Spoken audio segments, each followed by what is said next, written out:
Oke, minggu kemarin hari Jumat kita telah menyelesaikan Bible bab 301 atau 301. Hari ini kita akan lanjutkan ke Bible 302 atau 302. Temanya di situ adalah kehidupan Yesus Kristus. Oke. Kita langsung saja ya. Kita masuk ke kehidupan Tuhan Yesus. Nah, sekarang ada pertanyaan, mengapa Yesus Kristus lahir ke dunia, mati dan bangkit kembali dari kematiannya? Di dalam bab ini kita akan mempelajari tentang itu. Jadi kita mempelajari tentang kenapa Tuhan Yesus harus lahir di dunia, kenapa Tuhan Yesus harus bangkit dari kematiannya. Di bab ini, di bab 302 ini, kita akan belajar tentang dua hal penting ini. Oke, sekarang sebelum kita lanjut, Miss mau tanya, siapa yang tahu kenapa Tuhan Yesus harus lahir di dunia?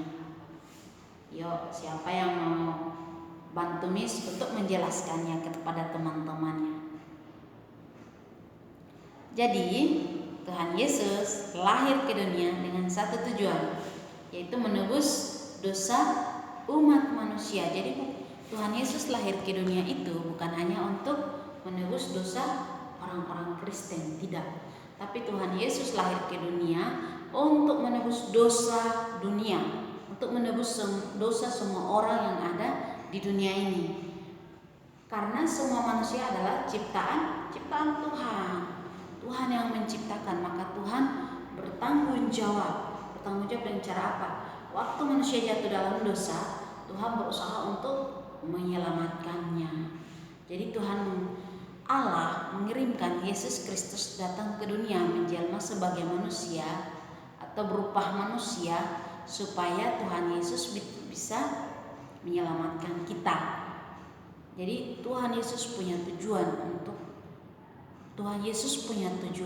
datang ke dunia. Jadi Miss berharap setiap anak-anak harus punya tujuan dalam hidup. Contoh, tujuan dari saya sekolah ini apa? Selesai saya SD, saya mau kemana? Saya bekerja, saya putus sekolah, atau saya lanjut SMP.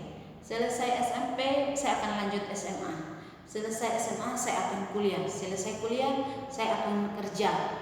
Waktu saya kerja, saya bisa menghasilkan uang. Uangnya saya mau apakan? Saya mau bantu mama papa, saya mau bantu adik yang masih mungkin sekolah, atau uangnya saya hanya pakai untuk jalan-jalan, senang-senang.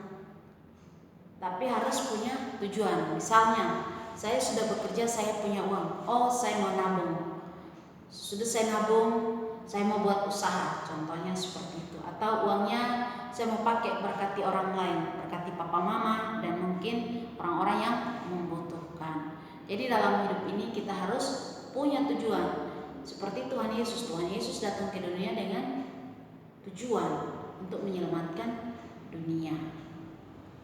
Oke, jadi Miss berharap semua anak-anak yang sekolah di sekolah Kristen Batu Penjuru harus punya tujuan dalam hidupnya, tujuan yang pasti. Misalnya contoh, pagi-pagi anak-anak siap dari rumah mau berangkat ke sekolah. Tujuannya kemana? Ke sekolah.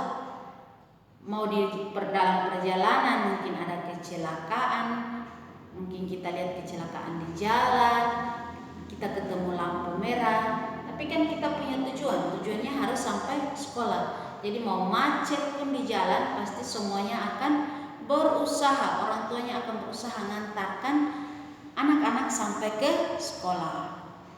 Jadi di dalam perjalanan itu, kalaupun banyak kendala yang kita alami, tapi karena kita punya tujuan, maka kita terus berjalan, terus berjuang sampai kepada tujuan kita.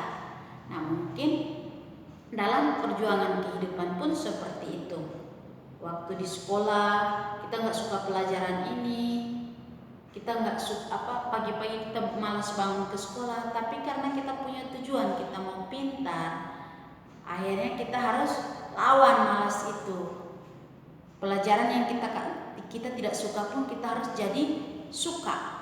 Kita harus terpaksa harus belajar, karena untuk mencapai tujuan tadi tujuan yang sudah kita buat. Selesai SD, saya SMP, selesai SMP, saya SMA, selesai saya SMA, saya kuliah.